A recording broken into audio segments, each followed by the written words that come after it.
गजराज व मूषकराज। प्राचीन काल में एक नदी के किनारे बसा नगर व्यापार का बहुत बड़ा केंद्र था। फिर आए उस नगर के बुरे दिन, जब एक वर्ष भारी वर्षा हुई। भारी वर्षा के कारण चारों तरफ जल ही जल हो गया। फलस्वरूप नदी ने अपना रास्ता बदल दिया। लोगों के लिए पीने का पानी न रहा और देखते ही देखते नगर वीरान हो गया। अब वो जगह केवल चूहों के लायक रह गई। चारों ओर चूहे ही चूहे नजर आने लगे।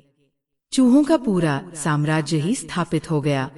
चूहों के उस साम्राज्य का राजा बना मूषकराज चूहा।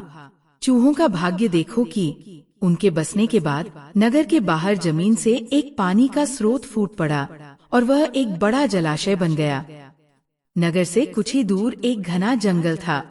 जंगल में अनगिनत हाथी रहते थे। उनका राजा गजराज नामक एक विशाल हाथी था। उस जंगल क्षेत्र में भयानक सूखा पड़ा। जीव जंतु पानी की तलाश में इधर उधर मारे मारे फिरने लगे। भारी भरकम शरीर वाले हाथियों की तो दुर्दशा हो गई। हाथियों के बच्चे प्यास से व्याकुल होकर चिल्लाने व दम तोड़ने लगे। गजराज खुद सूखे की समस्या से चिंतित था और हाथियों का कष्ट जानता था। एक दिन गजराज की मित्र चील ने आकर खबर दी कि खंडहर बने नगर के दूसरी ओर एक जलाशय है। गजराज ने सबको तुरंत उस जलाशय की ओर चलने का आदेश दिया। सैकड़ों हाथी अपनी प्यास बुझाने के लिए डोलते हुए चल पड़े। जलाशय तक पहुंचने के लिए उन्हें खंडहर बने नगर के बीच से गुजरना पड़ा। हाथियों के हजारों पैर चूहों को रौंदते हुए निकल गए। हजारों चूहे मारे गए।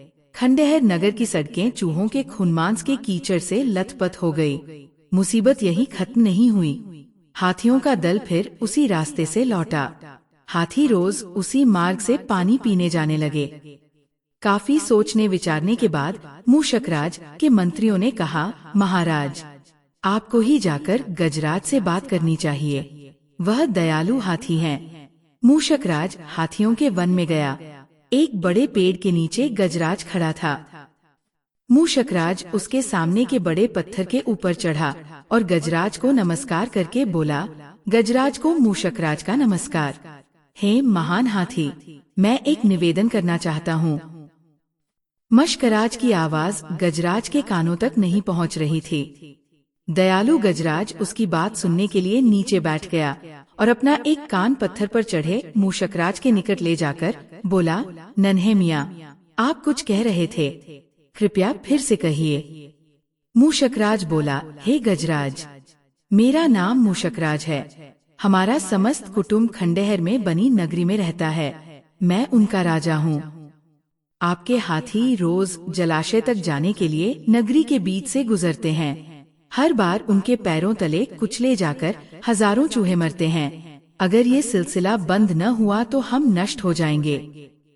गजराज ने दुख भरे स्वर में कहा, मूषकराज, आपकी बात सुन मुझे बहुत शोक हुआ। हमें ज्ञान ही नहीं था कि हम इतना अनर्थ कर रहे हैं। हम नया रास्ता ढूंढ लेंगे। मूषकराज कृतज्ञता भरे स्वर में बोला, गजराज, आपने मुझ जैसे छोटे जीव की बात ध्यान से सुनी। आपका धन्यवाद। गजराज, यदि कभी हमारी जरूरत पड़े तो याद जरूर कीजिएगा। गजराज ने सोचा कि ये नन्हा जीव हमारे किसी काम क्या आएगा, सो उसने केवल मुस्कुराकर मूषकराज को विदा किया। कुछ दिन बाद पड़ोसी देश के राजा ने सेना को मजबूत बनाने के लिए उसमें हाथी शामिल करने का निर्णय लिया। राजा के लोग हाथी पकड़ने आए। जंगल में आकर वे चुपचाप कई प्रकार के जाल बिछाकर चले जाते हैं। सैकड़ों हाथी पकड़ लिए गए। एक रात हाथियों के पकड़े जाने से चिंतित गजराज जंगल में घूम रहे थे कि उनका पैर सूखी पत्तियों के नीचे छल से दबाकर रखे रस्सी के फंदे में फंस जाता है। जैसे ही गजराज ने पैर आगे बढ़ाया, रस्सा कस गया। रस्से का दूसरा सिरा एक पेड़ के मोटे तने से मजबूती से बंधा था। गजराज चिंघाड़ने लगा। उसने अपने सेवकों को पुकारा, लेकिन कोई नहीं आया। कौन फंदे में फंसे हाथी के निकट आएगा? एक युवा जंगली भैंसा गजराज का बहुत आदर करता था। जब वह भैंसा छोटा था तो एक बार वह एक गड्ढे में जा गिरा था। उसकी चिल्लाहट सुनकर गजराज ने उसकी जान बचाई थी। चिंगाड़ सुनकर वो भैंसा दौड़ा और फंदे में फंसे गजराज के पास पहुंचा। गजराज की हालत देख उसे बहुत धक्का लगा। वह चीखा, ये कैसा अन्याय है? गजराज, बताइए क्या करूं? मैं आपको छुड़ाने के लिए अपनी जान भी दे सकता हूं। गजराज बोले, बेटा, तुम बस दौड़कर खंडहर नगरी जाओ और चूहों के राजा मूषकराज को सारा हाल बताना। उससे कहना कि मेरी सारी आस टूट चुकी है। भैंसा अपनी पूरी शक्ति से दौड़ा दौड़ा मूषकराज के पास गया और सारी बात बताई। मूषकराज तुरंत अपने 20-30 सैनिकों के साथ भैंसे की पीठ पर बैठा और वो शीघ्र ही गजराज के पास पहुंचा।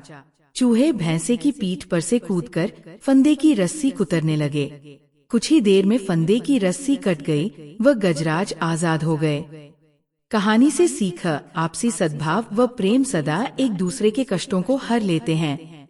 तो दोस्तों, मुझे विश्वास है कि आपको ये कहानी अवश्य पसंद आई होगी। ऐसे ही रोचक कहानियों के लिए हमारे चैनल हिंदी कहानियाँ को जरूर सब्सक्राइब करें।